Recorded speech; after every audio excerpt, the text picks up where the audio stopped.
Broadcasting live from the Business RadioX studios in Woodstock, Georgia, this is Woodstock Proud, spotlighting the individuals, businesses, and organizations that make Woodstock one of the premier destinations in Metro Atlanta to live, work, and play. Now, here's your host.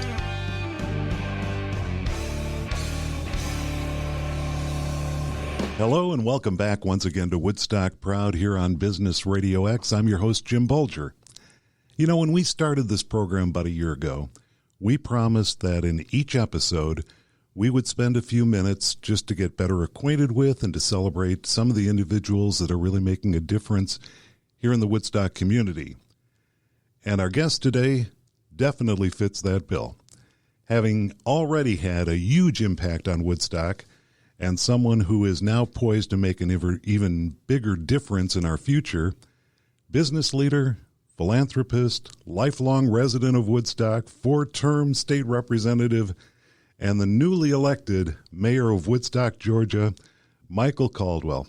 Mr. Mayor, and it feels so good to say that, Mr. Mayor, it is our privilege to welcome you to Woodstock Proud. Oh, thank you, my friend. I'm proud to be here, and I'm glad it feels good for you to say. It still feels completely bizarre to hear. So you'll get used to it quickly, I think.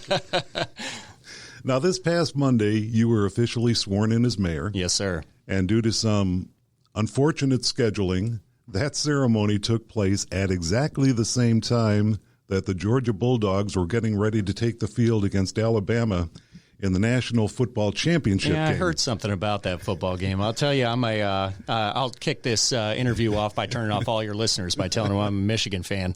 So for me, it was funny because the half the council was messaging me going, "Hey, we're going to be fast tonight, right?" And I went, the shame for you is all the incentive for the guy with the gavel to finish this thing up just disappeared.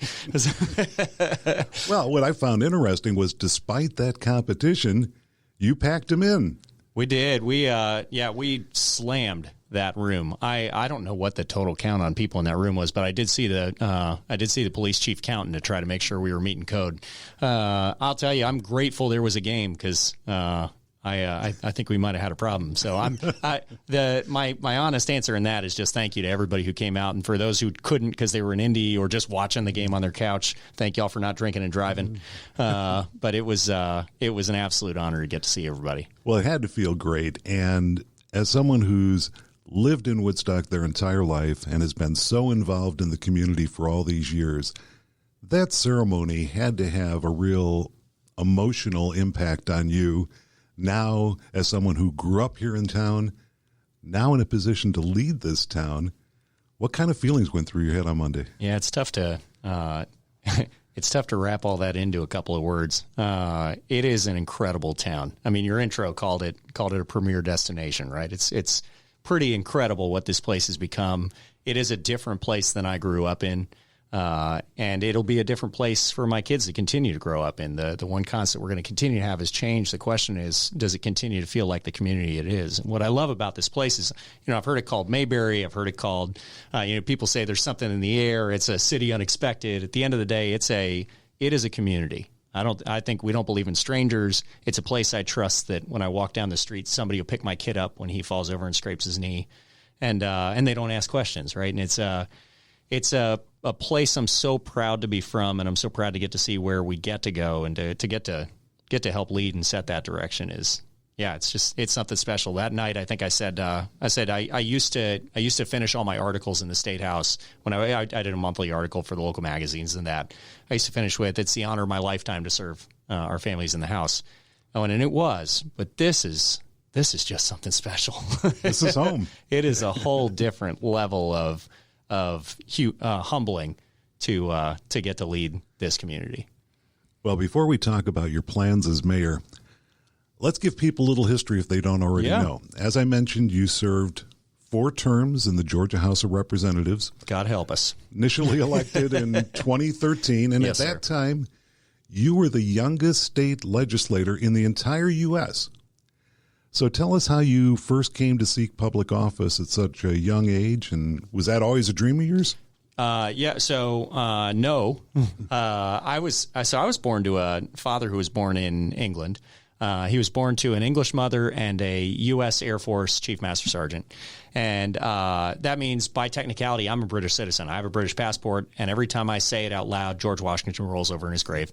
But I was born. I wasn't born to the county commissioner's kid. I didn't grow up in a government family. I fell in love with the great American experiment. And when I say that, I know how cliche and cheesy it sounds, but I grew up with 2 passports. And so when my dad would say, or when teachers would say, hey, this is the greatest place in the world, you kind of went, well, why, right? And so I went back and I answered that question in the document that started it all. I go back to the Declaration. So the Declaration says, we hold these truths to be self-evident, that all men are created equal, they are endowed by their Creator with certain unalienable rights. Among these are life, liberty, pursuit.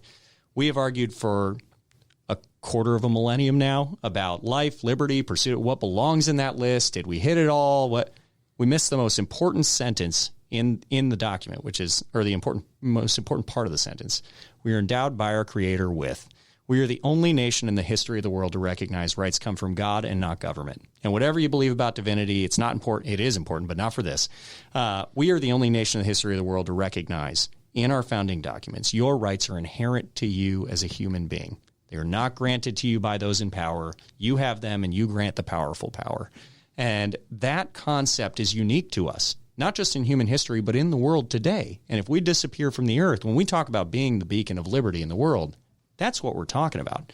And as a kid, I fell in love with that story. And so I was that nerd through high school and college who would go sit in the gallery of the State House and watch because it was drivable, it was accessible. And I would sit down there because our General Assembly is older than the United States Congress. It's been meeting continuously since the Revolution. And it was amazing. I felt like I was watching history unfold in front of us, right? And so as I watched that, I learned very quickly I am a weird Republican in that I buy into the conservative agenda, and I also thought lobbyists had too much financial interest at the Capitol. And that meant neither side wanted to sit at my lunch table. And so I decided I ran for the first time in 2010. I was actually a college student at the time. I had no idea what I was doing. I wasn't a political volunteer. I'd never been part of the party. I was a guy who knew what he believed and felt like we needed a better standard on campaign finance reform. And so I started running that year, having no idea what I was doing. And one of the party elders here in Cherokee County sat down with me. It was very nice. I asked him for coffee, gave me an hour of his time. We got to the end of it, and I said, well, what do you think? He goes, can I be honest with you? I said, yeah, I think it'd be a waste of both of our time if you weren't. He goes, look, you sound like a good conservative. If at your age you take 10% of the vote, you're going to change the way I look at Georgia politics. Now, in hindsight, I know he was exaggerating. At the time, I didn't know enough to know that. And so I walked out, and you walk out of that with one of two responses, right? Either, oh, forget that, I'll prove him wrong, or you do what I did, which was crap. What have I done? And so I went and sat with my college roommate, now my business partner, my girlfriend, now my wife, and the three of us had a big whiteboard on the wall. And I'm one for drama, so I turned an hour-long egg timer over, and I said, okay, here's what we're going to do. We got an hour. Let's write up on the whiteboard what the perfect campaign in office would look like to us. It sounds like we're going to lose either way, but if we don't, we'll have really changed the game. If we do, maybe we'll change the conversation. And so it was we sat down and we wrote up things like, I filed the first bill for legislative term limits anywhere in America in 25 years. I don't believe in war chests, so I send all my money back to my donors at the end of every election cycle. Because if you donate $100 to the campaign, I spend $75, and then I break every promise I made to you, I shouldn't get reelected on your $25. It should be your choice. We wrote up things like the state will tell you how I voted on every measure. We cast thousands of votes over the course of that 8 years. It'll tell you if I voted yes or no. It won't tell you why. So I did a write-up on every single vote I ever cast from the floor as we were voting, so you could always see what was Caldwell thinking. Maybe he was wrong, but at least I know where his head was at the time.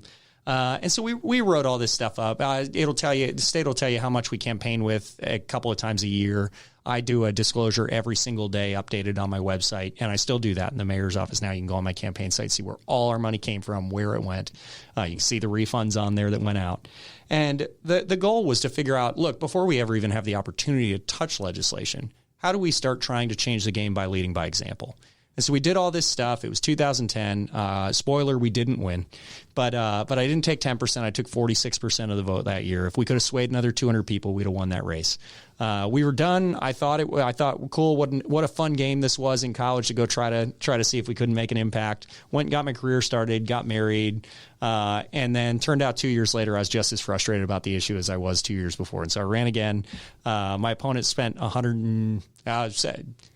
high six figures. I spent $16,000, and we won with 55% of the vote. We knocked on 17,000 doors that year, and we just worked it. And so that was 2012, January of 13. I swore into the state house as the youngest state legislator in America, and the voters of the 20th sent me back 3 more times after that. And so I was a term limits guy. I said I wasn't going to run for the state house more than 4 terms in a row, and we held to it.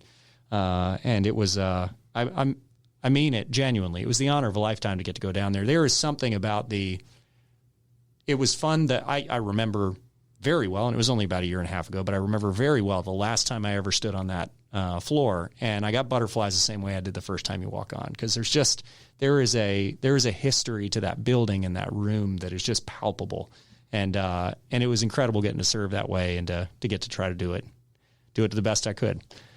Well, it's a great story, and I mean, the fact that this was driven by issues that attracted you, and you weren't the 8-year-old who went to school with the briefcase and the necktie. That was not me. Campaigning for third grade president, I mean, but this was really something that you saw things you wanted to be a part of changing. Yeah, I still don't want to be an elected official when I grow up. I think for me it's public service, right? And so I'm sure we'll talk today too. I've got a private sector background, and the private sector has been really good to me, and I find a lot of meaning in that, and I enjoy building. But on the public service side, when there are moments that you can go make a difference, not just for yourself and not just for your neighbors, but for the next generation. I think that is the American calling. We're all called to answer that when it presents itself. And if you want to fix the republic, we need more good people running for office. And so I saw that calling back in 2012, and we answered, and I hope that I was answering a calling for it again this year. Well, how do you think those terms in the House prepared you to be the mayor of Woodstock? I mean, what do you feel are the major differences between the two roles? Oh, yeah. We could fill a Mack truck with the differences between the roles, and I don't mind spending some time doing it. I will tell you, I think it prepared me in a few ways. So one of the things that I did in the State House, I held more public meetings than any elected official in America during that 8 years. We did a weekly coffee every Saturday morning at Copper Coin down here, and we did it at 9 a.m. every single Saturday. The only exceptions were when I was out of town with my family.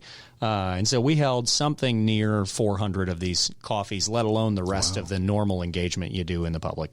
But what I loved about that, and the reason I use it as part of this example, is it taught me, that room held me so accountable. It was different people in the room almost every weekend. You had your regulars, but it was amazing the filter through and out. We probably had, over the course of 8 years, 1,500 people come in and out of that room throughout that time period. And I used to tease, it was the room that people knew that they could come yell at me, and they did. But it was a great opportunity. I learned more in that room because it was that moment you got to know on a weekly basis, no matter what happened in the week, no matter how proud and egotistical I'm feeling that week, I get to sit in front of my neighbors and tell them about the week that I spent talking on their behalf. And you'll never find a higher moment of accountability than when you're telling neighbors whose money you've spent and whose voices you've borrowed for a week, how you did it, and why. And I say all of that. The people, I was going to say almost without exception, really at large part without exception, came with grace. I mean, it was a civil, wonderful experience, and we'll do it again through the mayorship. But it was an experience that taught me and reminded me on a regular basis over the course of the better part of a decade that it is so important to pause and listen to the people that you're representing. And I'll tell you that loss in 2010 taught me early on, and I think everybody should lose their first race for office because it taught me, it is an early, immediate reminder, the seat is not yours. You don't deserve it just because you put your name on a ballot. You have to earn it, and you've got to, and you don't earn it once and then get to hang on to it. You have to daily get up and earn it and listen and understand and represent. The mayor's role is different it is similar to the representative's role in all of those ways. And then I think it has an additional burden, say burden, that's the wrong one, an additional responsibility that comes with the fact that there's a real leadership component that comes into this too. And so there's that balance between, I guess a good way to illustrate this. In the State House, we used to talk about what do you do in situations where you think you know what's right on a specific bill, but your district disagrees with you. And it was always fun. That was a really fun question to ask new candidates who thought they were going to run for State House. And they'd come to you and ask, hey, what do you think? Should I do this? Well, okay, let's talk about this situation. What do you do? And you'd always get one of two answers. It's either I'm a representative. It doesn't really matter what I think. I'm there to represent the majority. Or I get hired to use my judgment, and that's what I'm there for. And that's if they don't like my judgment, they'll send somebody else. And I always thought both of those were answers that were missing the meat, right? And so for me, the threshold, and it's an imperfect threshold, but the measuring rod I used to use was if I believe a majority of my district disagrees with me on an issue, I ask myself why. Is it because they don't have the information I have? Meaning, if I had 10 minutes with the average voter, could I win them to my side? Then I'm going to go with what I believe is right on this issue. If it's because we are principally opposed on a matter, then I'm going to go with the district because I'm here to represent the district's principles in this body. As mayor, I think so often the goal is it's a vision casting role. And so the job is to take the city in a direction. You need to do that in a way that represents the will of the people and also in a way that is chasing after their good. And that is an interesting balancing act from issue to issue. And so it's different from the representative's role where it's an idea and concept pitch, and then you're hoping your colleagues can rally around it. In the mayor's role, I've got a council I have to win over. I keep teasing I have no power until I have lots of it because I can't vote, I can't make a motion, but I have a huge soapbox. And I do cast a vote if it's a tie on the council. And we've had more tie votes in the last 2 years than we did the prior 14 combined. But I think we've got an incredible alignment on our council right now. I think we all see the goals we're chasing after. I think we've got a really neat chapter coming up here in Woodstock where we've all felt it. We've come through a great season here. The challenge now is not building something great. We've built something great. The challenge now is building something that'll last. And so doing that in a way that that brings not just a council, but brings our people along with us, I think is going to be the calling. Well, and I would think, when you were holding those Saturday morning face-to-face meetings, people had to appreciate, too, that they could talk to you without filters, without go-betweens, without interpretations. They'll tell you there was no filter. And as mayor, you're going to get that just walking around town. That's exactly right. It's well, my wife used to tease in the State House. She used to call it Woodstock famous, which meant it was famous enough that you didn't get anything for it, but famous enough to ruin a trip to the grocery store. And it's a little bit on overdrive for that now. But it's great. I genuinely love that part of this job, that we live in a city that is one of the largest cities in the state now. We're 35,000 people in this city. We're I want to say top 30. It might be top 25 population cities in the state. And I can walk down Main Street and people know who I am. And same vice versa. And what a cool dynamic for a city that we can have that kind of size and scale and impact in not just a region, but in a state. And yet we still have that small town feel.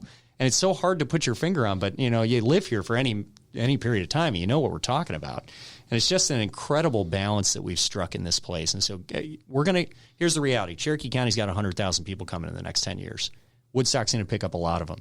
And so doing that in a way that continues to build, it doesn't have the expectation that when we close our eyes and open them again in 10 years that everything looks exactly the same, because it won't. But making sure that we still have that community focus and feel has to be the target. The former is an unachievable goal. The latter is something we can do. Well, we've talked a number of times on this show about how that makes Woodstock special.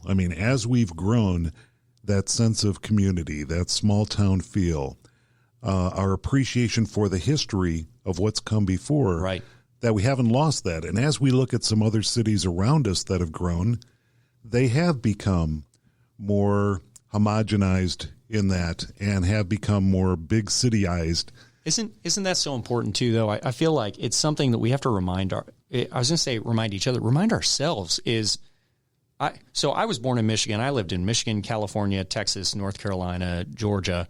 I was on not for the job I'm in today, but for a previous role, I was on nearly 1,000 flights in 7.5 years. I'm not great at a lot of things, but I'm well traveled.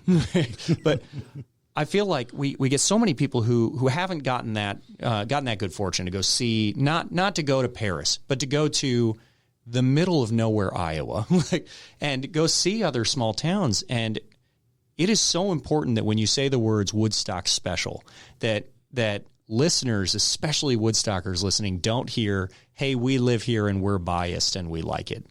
Special meaning unique. This place is different. And we take it for granted. I mean, we just absolutely, as residents here, completely take for granted how fundamentally unique and different this place is. And so protecting that and not just preserving it, you hear that word on the campaign trail for mayor a lot. How are we going to preserve? I want to capitalize on it. How do we build that and grow it and make sure that the next generation not only has it like we have, but knows it and uses it and pushes it forward? These are attainable things that we can chase.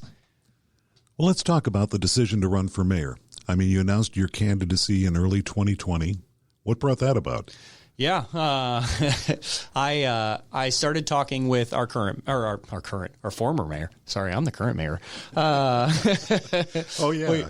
Hey, it's funny actually. So our charter says that I'm mayor as of January 1, regardless of swearing, which led to me making all kinds of jokes about an ethics free pass for 10 days. But we for the first couple of days there, we had a power outage here in Woodstock the first weekend. So the day after I became mayor. And it was a good hour and a half where the power cut through a large swath of the city. It was a bad luck storm hit right at the amphitheater, took out one of the power lines that, of course, powers everything, right? And so, so that everybody knows, those power lines will be underground within 6 months.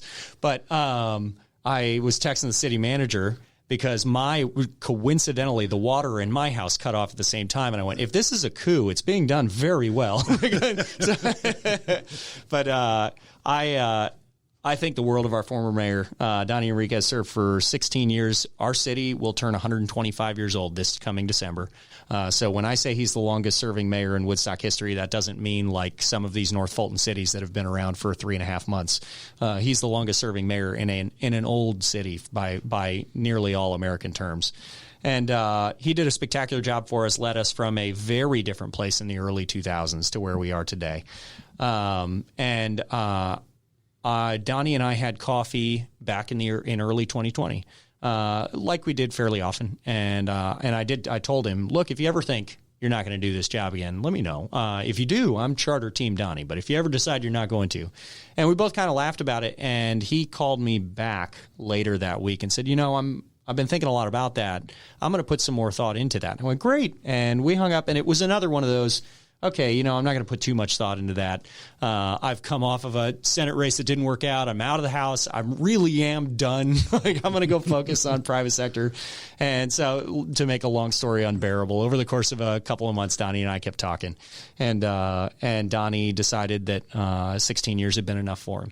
And so he decided to step out and was a huge supporter of mine. And all 6 council members got on board right away. And, I think I mentioned to you the other day when we were talking, for me, the deciding moment was with my wife. Katie has been an incredible supporter through the State House days. Could not have done it had she not been, nor would I have. I watched way too many families break apart down there. You got to keep your priorities right. But it was never her thing, right? My wife is not a political nut. And so, but when I went home and I said, hey, what would you ever think about running for mayor? It was so much fun to watch my wife's eyes light up. Like, oh man, no, that's something that actually matters. Like this is our home, and that for me was a huge differentiator. It was a moment where I went, this could be a thing where we really get to make a difference. Where not just that it matters for us, but where it matters so much for so many people who call this place home. So I'm proud of the place. If it's not obvious, I love it. Well, and it ended up that you ended up running for mayor unopposed. When you consider, these days, elections sometimes deteriorate into political attacks, professional attacks, even personal attacks. You were able to avoid all that by running unopposed. and were really able to focus on getting ready to take office. Yeah, I'll tell you, too, I have to say thank you to a gentleman named Chuck Sanger as well, who initially had planned to run for mayor. And Chuck and I had both, separate from one another, didn't know each other, hadn't decided to run because of the other, had both started running for mayor. And when we both realized we both decided, let's start getting a beer. And so we went for months and sat at Reformation Brewery and just started talking. What do you believe? Why are you running? What do you think? And I'm extremely grateful to Chuck because he, through that process, told me he thought that I was going to do a great job, and decided to become a supporter instead of an opponent. And so it did to exactly where you're going. The biggest benefit in that was not having to run a race. Because if I'm being honest, over the course of a decade, I've run plenty of races. We can do that. The biggest benefit was after 16 years of Donnie's mayorship, there's a lot of institutional knowledge there. And there are a lot of things that just the people who work around it, the city manager and every council member came after Donnie. And so there are a lot of, we haven't had a single person there right now who experienced a changeover in mayorship yet. And so there's just things that we take for granted. Well, had I gone through a normal election in November, you get about a month and a half to try to onboard into that after that kind of tenure. That's a tough lift.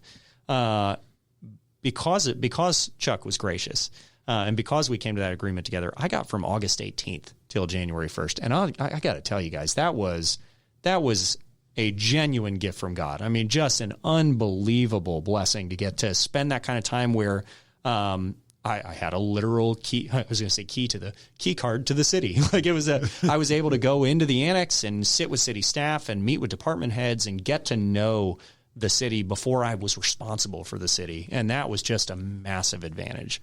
Yeah, that had to be huge. Oh man, I am still learning that I don't know what I don't know, like I have been learning for the entirety of my life and every facet of my life. But I am so much better in the role right now today, a week and a half, 2 weeks exactly 2 weeks today into the role than I would have been had I not had that 4 months of onboarding.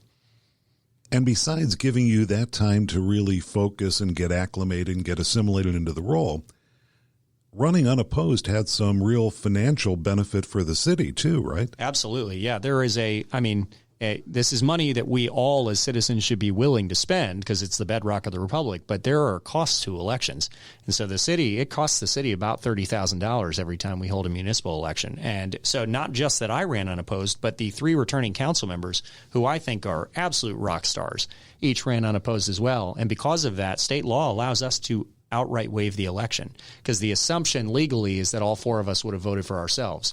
I tried to tell the clerk I was undecided, but but the savings to the taxpayer in that are substantial. I mean, the city and so what I kept trying to tell everybody through the qualifying period was, look, if you think you're going to be better in this role than me, you should run. But if you're running for a joyride, don't run. There's a real cost that comes along with this. And there was a savings for, I mean, as silly as this sounds, the voters shouldn't care about this, but my supporters sure do. There was a savings for my campaign supporters too, because we don't keep war chests. I was able to send checks back to all my donors. And so there are downstream impacts of that. I think the elections are the bedrock of a republic. They are fundamentally important. And when we have a genuine discrepancy and battle of ideas, we absolutely should always have them. But if you don't have candidates who are competing because of a difference in direction and ideas, when you can come to an agreement, we can come to consensus rather. That's so much better for not just the candidates, but for the taxpayer too. Well, I don't want to pass over that too quickly because those war chests you talk about, I mean, they're a real thing. And for a lot of candidates, the donations they get in that go unused are held for future campaigns, future elections. In your case, you had a lot of early support when you first announced your candidacy. There were a lot of donations that came in. Show off for a second. The most that's ever been raised in a Woodstock City election ever is that right? was $10,000, and I raised $27,000 without an opponent. So, well, and I don't take lobbyist money. and whatever was left, you wrote checks back to those people, and it's interesting on your website. You show what each of those donations were, who it came from, and you show the check going back to them. Yes, sir. You can see every dime. And I'm grateful, too. A large portion of those people sent them right back to me again and said, nope, I want you to count it toward the next one. But it was their choice, not mine. And it should have been theirs. It should always be the donor's choice for that. It should be your call to re-up. Well, you mentioned Donnie before, and as you said, 4 terms, 16 years, a great run, and I know we all owe him a lot of gratitude and a lot of respect and a lot of thanks for his service to this city. But as the new mayor coming in after that kind of tenure, what challenges does that pose for you regarding the balance between respecting what was already in progress and new agendas, new ideas that you want to propose? Yeah, it's a great question without a clean answer. I think the simple answer is we're going to chase good ideas wherever we find them. So you run for office for one of 2 reasons. You either want to turn the cart over, or you want to make sure no idiot comes in and does. And I was in the latter camp this time. So I'm really proud of the city. I think we've done a spectacular job. We are in I'll pause to make a quick plug. I have a State of the City address coming up next Friday, so you get some spoilers in this interview today because I've got a lot of those talking points fresh on my mind. But would love to see you all in Woodstock. We'll be hosting at 7:45 a.m. on Friday the 21st. But we, at a time when states across the unions, businesses are shuttered, at a time when businesses and cities all over the country are seeking help and trying to figure out what's next still coming out of this pandemic. In our city, our unemployment rate's at 2.8%. Things are going well here.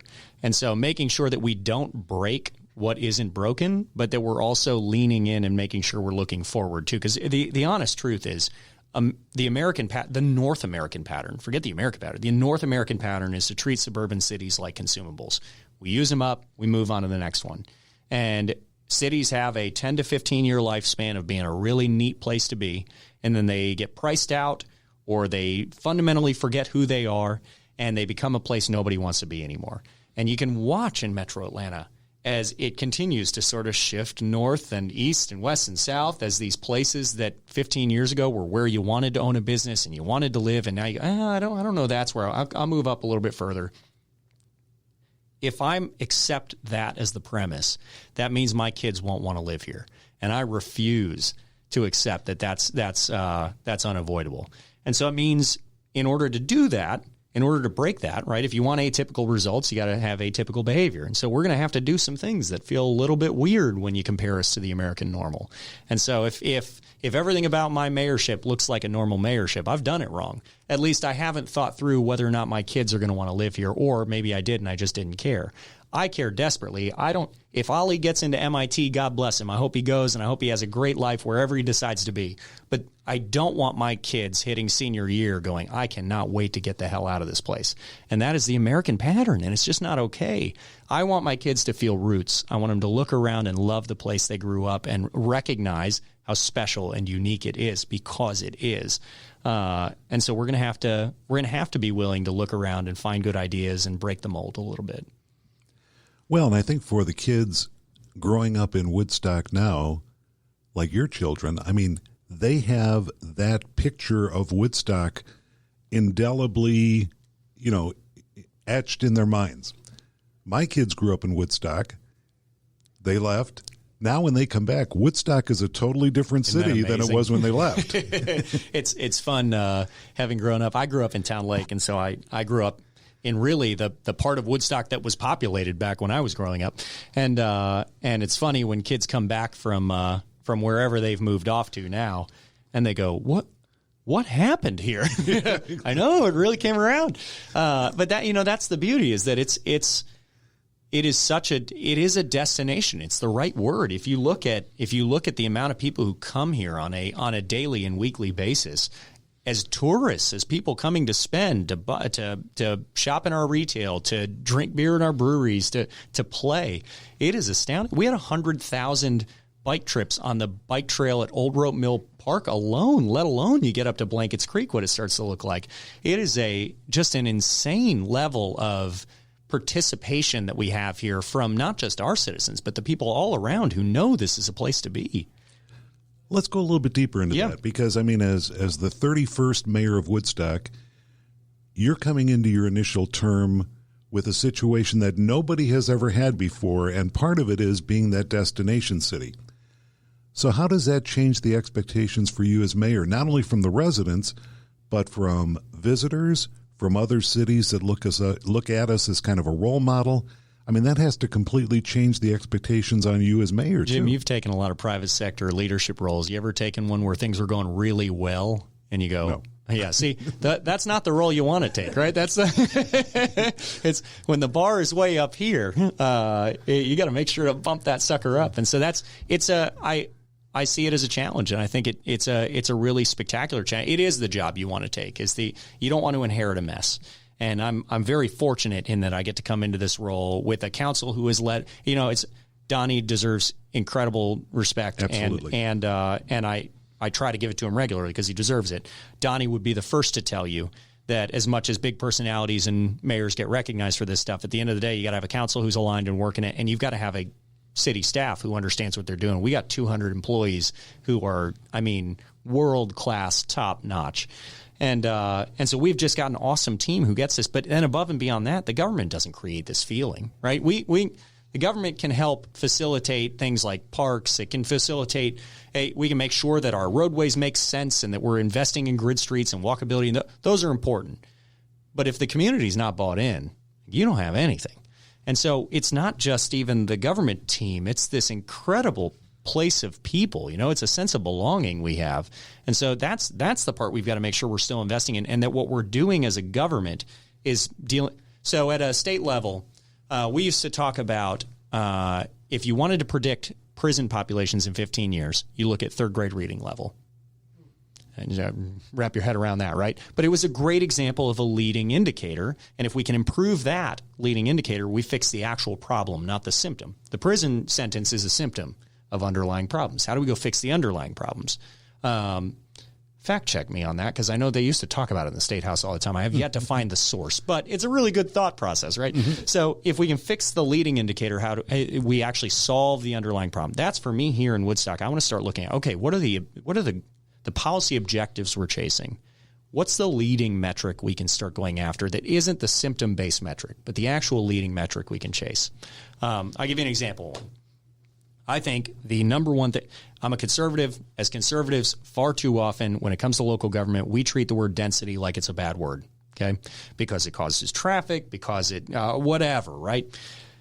For me, I think if we want a long-term sustainable city, we've got to stop paying attention to single-family versus multifamily as the metric. We've got to start paying attention to ownership versus rentership as the metric. If you want a long-term city, if you want a population of people who think long-term about your city, you build a population of owners. That's common sense. That makes sense. The bigger reason this matters, you have an entire population of millennials right now who are objectively making more than their parents made and are objectively poorer than their parents were. They're all complaining about it. You know they are, because they're loud. But the problem is all of Gen X is looking at them saying, well, you should have saved more like we did. Here's the reality. Gen X, I hear you. You are full of crap. They were not better savers than their kids are. What they did is they got out of college and they bought a house. Their kids got out of college. They are 15 years into their career now, and they have yet to buy anything. And so where their kids are paying rental payments every month, their parents paid mortgage payments, and they built nest eggs, and they built wealth. We built the American middle class on an ownership model. Look at California, look at England. Both are 80% renters, and both have a massive disparity between the haves and the have-nots. If you want wealth classes in this country, if you want wealth classes in Woodstock, you do it by getting out of the ownership model. If you want to build a strong middle class here, and more importantly, a strong financially stable city in the long term, you build a financially stable people. We can go on savings or good campaigns all we want. I promise you, we're all bad at it. What forces saving and what generates individual American wealth is home ownership. The challenge is when prices start to look like they do, the millennial buying their first home probably doesn't start with a picket fence, but it might be a townhouse, it might be a condo, but it gives a route through which we can achieve ownership, and we can build an actual wealth model for not not just the city, but for the individual citizens and families. They turn that nest egg they build up in that condo into a home, and then they pass that nest egg on to the next generation. You continue to build wealth that way. This is how we did it as a country. We are abandoning that concept, and rentership rates are growing at a massive rate in this country. Sister cities nearby have recently announced they are majority renter now. If we follow that pattern here, we will not have a place we want to live in 30 years. That is a leading metric that isn't sexy on the campaign trail, but it is really easy to say no condos. And you'll hear me say no apartments because it follows that rentership model, right? It's not that renting's bad. My wife and I rented for the large part of the start of our marriage. It's that when your community becomes a majority of that ownership model, it changes the face of the community. It changes the wealth pattern of the community. I can almost hear the cheers of realtors all over our city right now. That's true. I think that if we get that metric right, we fix 55 symptoms down the way. And so those are the kinds of metrics. It's not the silver bullet. There is no silver bullet to make a great city. But if we can find those kinds of leading metrics and chase them unapologetically, then we are going to build a city that is unlike any other city, because I don't know another city chasing that metric right now. If we become the ones setting that pattern, not only do we make this a healthier place, we set the example for how to bring the American Republic back. So I think we've got to decide we're going to lead on things that are going to matter for the people who are going to call this home. That's great. Now, I suspect there are some misconceptions about the mayor's office. And I suspect that too. One of them is this is a part-time position. Yes, sir. I mean, you're also the managing partner of Black Airplane, which is an award-winning digital agency located here in Woodstock. How'd you get involved in that business? Yeah. Speaking of misconceptions with office, I will never forget, in a past life, I used to travel a lot for work, and I'll talk about that in a second too. I was outside of Baltimore for work on a Wednesday afternoon, and I got a call from a constituent back in the State House days, and he said, I need to meet with you this afternoon. I went, oh, sir, I'm up in Baltimore right now. I'm here for work. I can meet with you on Saturday. And he goes, I don't care what side gig job you've got. We're paying you $180,000 a year. You're going to get back here. I went, oh, sir, I don't know how to tell you this. I'm not your congressman. I make $17,000 a year, and we work for 40 days out of the year. And I felt bad for the guy, because it's those moments where you realize the number of doors I knocked on running for State House and said, I want to be your state representative. And they go, how are you going to change Washington? Set a good example. And so for the mayorship, it is a part-time job. I have a real job. That's where I make my money. My former State House buddies all tease me. I found the one job in government that pays less than the State House did. I own Black Airplane. We employ just shy of 30 full-time developers and designers building custom software for some of the largest companies in the world, for the DoD, for Coca-Cola, for some really fun companies, and also for a whole lot of companies here in North Georgia. They're mid-market, just great brands that are trying to build a living for themselves and their communities. I started my career way back when in recruiting, and then in software, and then got out of that. My dad, my neighbor, my college roommate, and I started a safety equipment business back in 2011 that we built up to about 30 people, maybe a little bit more than that. We sold it to 3M in 2015. I got locked in at 3M for 2 years.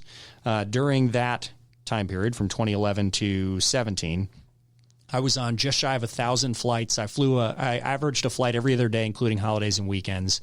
And that didn't include the time that I was grounded because I was in the legislative session. So for the first 3 months of the year, I couldn't fly. And I traveled all over the world. I wrote the dropped object policy that has since large portions have been adopted into OSHA policy. But I traveled the world talking on that topic. And we sold that company 3M, did really well.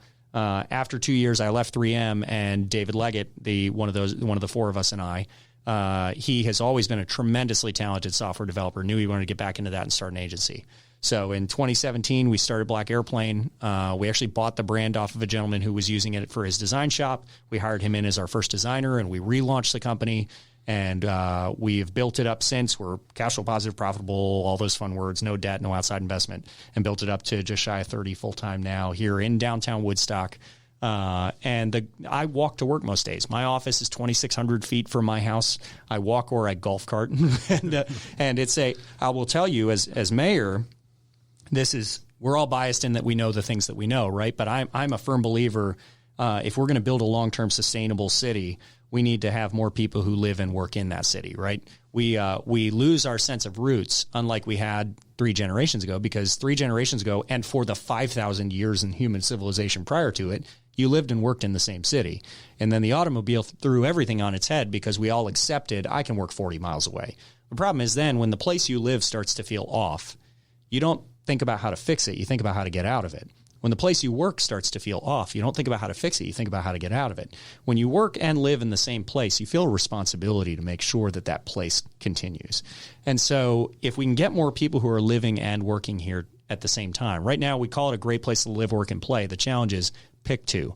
You can live and play here, or you can afford to work here, but you can't do both. And so we've got to get more high-paying jobs. The challenge is I don't want Microsoft. I'm not looking to attract the next Amazon campus into our 13 square mile city.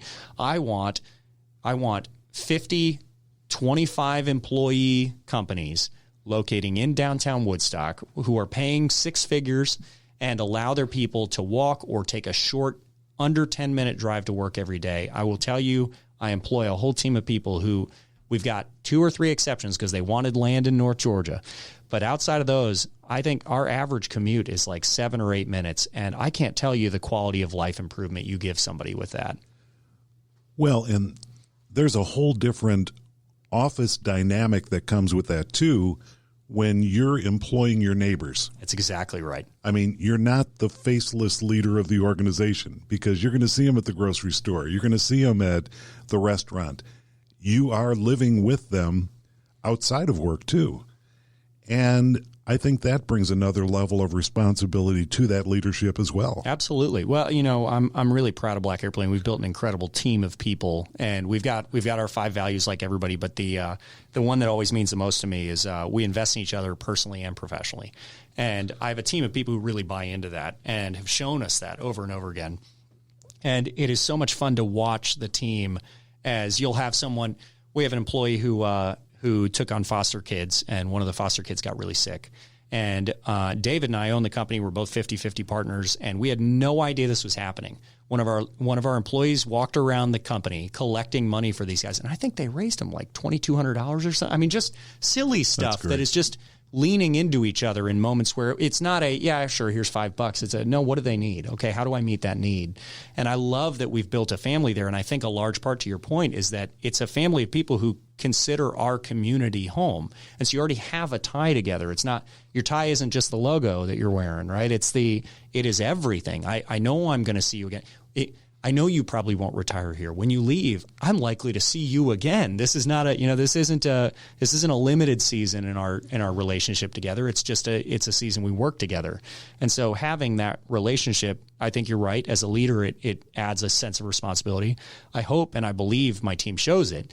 It adds a sense of responsibility to them as well. They perform for the company because they recognize not just that the company matters for them and the families it feeds, but that our company does a lot in the community too. And so I think our employees rally around that and really believe in it. And we do it. I might just be terrible at taxes, but I don't see a whole lot of tax benefit out of it. But we do it because it's the right thing for Woodstock and for Cherokee County. And if it's good for Woodstock and Cherokee County, it's going to be good for us. So let me just recap a minute. Sorry, I'm doing a lot of talking. No, that's why you're here. But in addition to being the owner and managing partner of Black Airplane, devoted family man, you and your wife, Katie, have 2 small children, Oliver and Elizabeth, with a 3rd on the way in March. Coming in March. Yeah, we're going to have a busy Q1. You have all this community involvement with the different boards and charitable organizations and everything else. And I've always been, as you and I have talked about, I've always been a huge admirer of the way you're able to balance your time between family and work and community. How does adding the office of mayor bring an additional challenge to that? Well, thank you. You make me sound like a really good guy. I'm just a big jerk. But It adds complexity. I used to get asked in the State House all the time, how do you do this and a real job? I went, oh, poorly. The way I used to describe it was, when you wear two hats, no matter how good each hat looks, you still look stupid. But I don't know. There's not one of those things you name that I don't love doing. And so it makes it a lot easier. I think back to in sixth grade, my teacher was complimenting my mom, and I remember standing there, sixth grade, right? I'm standing there, and teacher, oh yeah, Michael did great on this history piece, blah blah.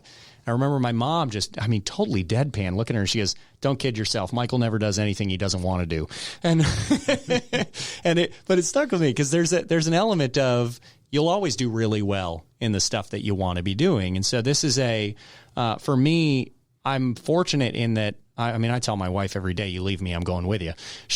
My wife has been a huge support in all of this. And my wife's the president of the board of directors for Woodstock Arts, formerly Elm Street. And so I do my best to make sure I'm supporting her in that. When I leave here, I'll be picking up the kids from grandparents because she's off at their retreat this weekend. And it's she and I have always recognized we're a team, and that means we're going to each take one for the team every now and then, and make sure we're supporting so we can go get things done because we both value what we're doing in the community. And then I've got a great business partner. David's been incredibly understanding and supportive through sometimes I'm gone at 1 o'clock for a ribbon cutting, and I don't get to do that 1 o'clock meeting, so we got to push it to 2.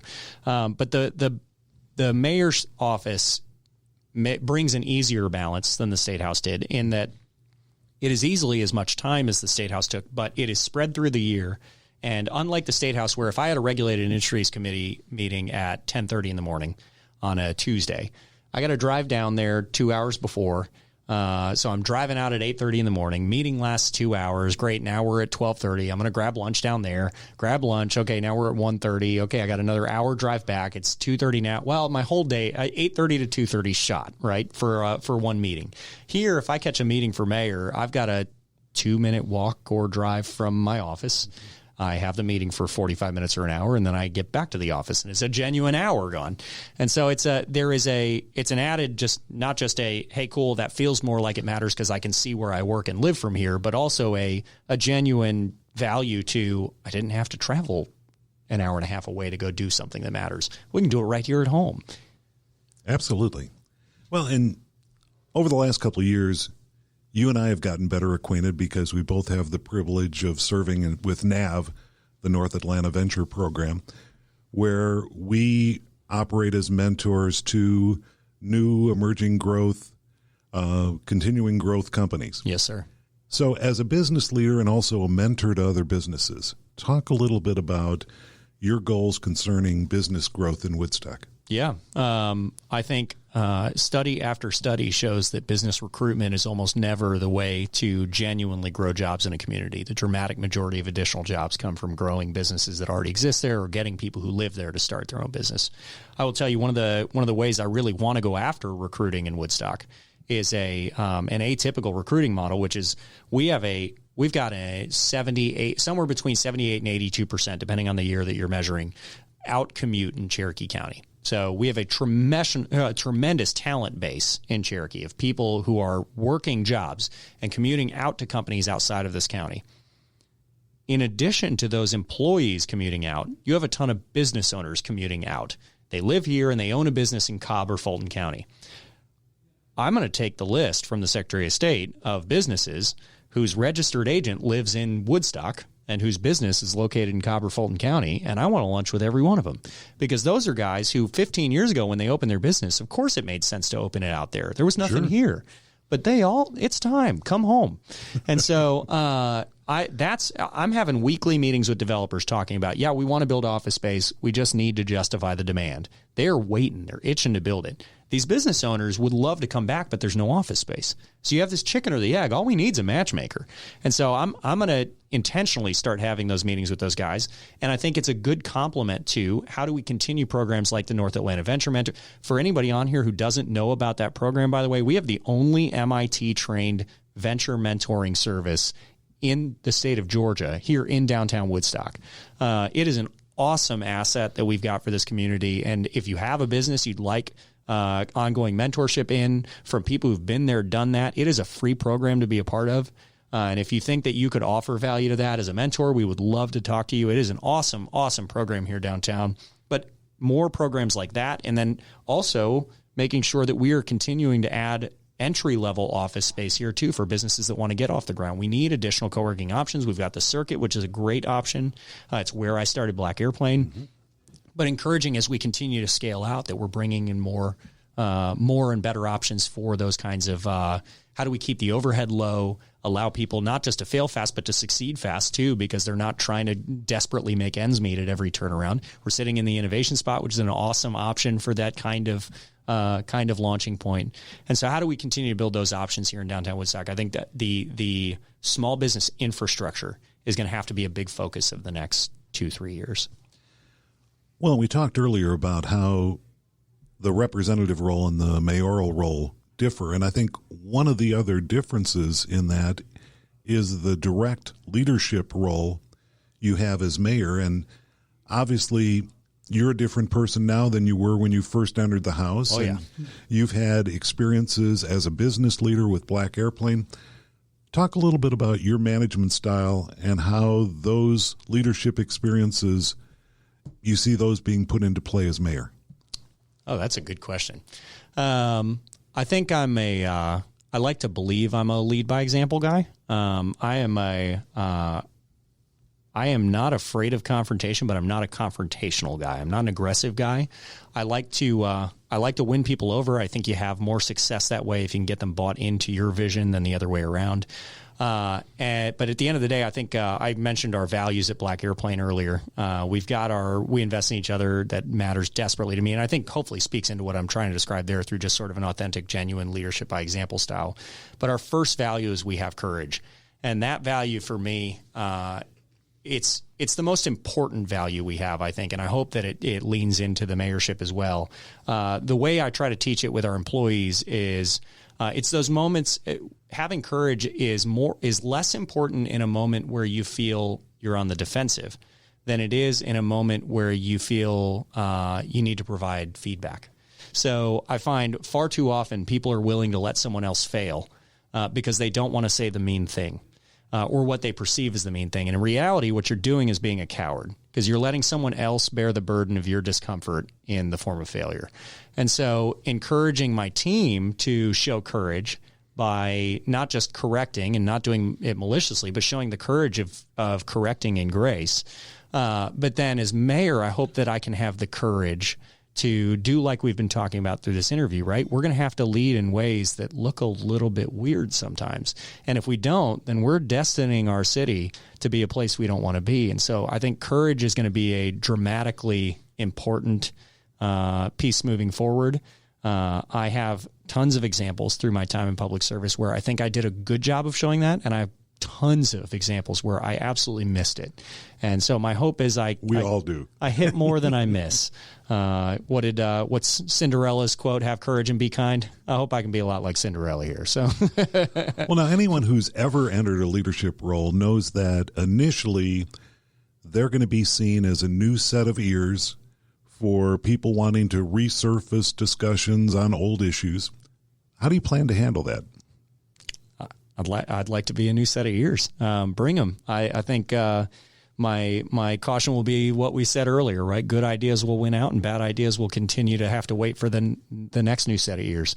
Let's hear them out. I think that's a healthy occurrence too. It's part of why new sets of ears are good, is because what may have been dismissed 8 years ago might have been dismissed because it was a bad idea 8 years ago. But you know what? Woodstock isn't the city we were 8 years ago. And so there are a lot of ideas that may have been left on the table that do deserve a rehearing.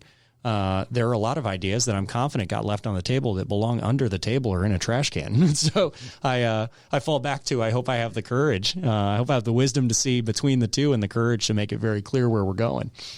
No, that's great. And it's obvious that all of these previous experiences you've had have brought you to this exciting new chapter. So let's get out the crystal ball. Let's look into the future. Let's look 4 years down the road. It's now the end of your first term as mayor. Mm-hmm. How do you hope residents will then view their city? What words do you want to hear them use? Oh, that's a great question. I hope the word community comes out a lot more often than the word city. I like the word vibrant. I like the word neighbor. And I know how cliche that sounds, but it's an underused word. And it's a word that I think we're becoming increasingly suspicious of. I hope that when people think about Woodstock, I hope that regardless of the fact that 4 years from now, we're going to be an even larger city, we could be knocking on the door of 40,000 people. And I hope they keep using the word small town, because, it's amazing how often we use that word, and it's just a really hard word to continue to justify. And yet I don't see it going anywhere anytime soon, because we've got that feel. I hope they say walkable. I hope they say, I was going to say vibrant again, because it's an important one. I want that sense of life. I think the fact that I can go sit under the elm tree at Reformation on a Tuesday afternoon and it feels full is not an example of Woodstock being out of work, because again, that unemployment rate's real low. It's that we've got a city of people who'd rather be together than apart.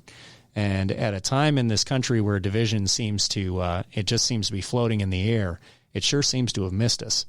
And so I'd like people to use words like weird and different. I think we should be striving to be different and unique, and I think that word special needs to keep coming out. So that's a lot of words. No, that's great. We thank you for that, and obviously we could talk for hours. Oh yeah. But before we wrap up here, any final thoughts you'd like to share? I want to say thank you. I know it was unopposed, but it was unopposed because 35,000 other people decided not to run, and I like to hope at least a part of that was that they thought I would do a good job for them. So I want the citizens of Woodstock to hear that I intend to earn that. I will not get everyone right. I know I didn't in the State House, and I won't here either, but it won't be for lack of work, and it won't be for lack of trying to make sure I do. So my promise to everybody is I still believe I had the most accessible and transparent legislative office in America for the course of 8 years. I intend to run the mayor's office the same way. If you ever need me, my personal cell phone is 678-523-8570. It is the same phone my wife calls me on, so don't blow me up because she needs to get a hold of me too, but call me anytime you need me. Shoot me a text message. I am around downtown. I live on Hubbard Road, and I walk to the corner of Mill and Town Lake Parkway for work every day. You can catch me in between, probably at the brewery. So I would love to see you and hear from you. I am not the guy who has all of the ideas. I am the guy who's going to try to aggregate them. I consider the mayor's role a facilitator role. I get staff and the council the information and the resources they need to get their jobs done and to execute for the people who call this home. People who call this home use me as a facilitator. If you've got a good idea, I want it. I will run with it. If you've got a bad idea, I will be kind. Well, and communication and transparency have always been foundations of your public service, and I think your private life as well. So that accessibility, and I mean, obviously you're active on social media. You mentioned the phone number, you have websites, and I mean, there are a lot of ways people can contact you if they want to. If you're not talking to me about something, it's because you don't want to. Okay. So help us help you. How do you feel that we as residents here in Woodstock can effectively assist you and the other elected officials? Yeah, that's a great question. Don't be shy. And I mean that genuinely. I find so many people think their elected officials are going to get their idea through osmosis, and that's just not going to happen. So if you've got one, don't assume it has come across our desks already.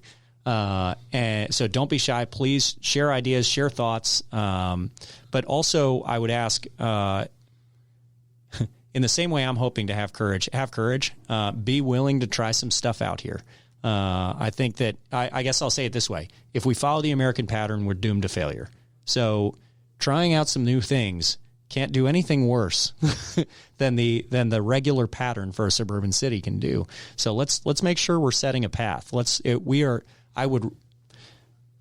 are two things we have to remember right now. In order to do well in the long term, we're going to need to do some things that feel a little bit weird, and that's good. In order to remember and be grateful for what we have right now, we've got to remember that, yes, we have issues with traffic and parking, and pedestrians are in the roadways. And you know what? Those are all problems that come with a city people want to be in. As we complain about those problems, and we should, because we should be chasing solutions, let's remember, almost every other community in America would kill to have those problems. We have problems people envy. Enjoy the problems other people envy. It is a good thing if it takes you a little bit longer to get through downtown, because it means you have a downtown that's worth something and is contributing your property value. You know, the people who really don't like the traffic in downtown, and I understand why, the people who do not live in our city and don't work in it but drive through the middle of it. You know what I want them to stop doing?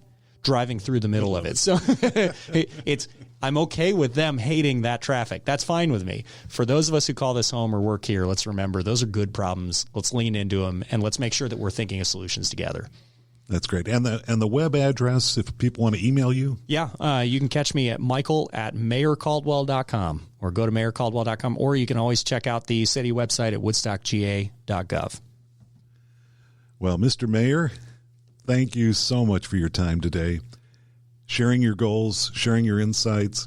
We thank you for all of your past service and all your contributions to the city, and we thank you for your willingness to lead us into our future as our mayor. We wish you, your family, your entire city team all the best in the future.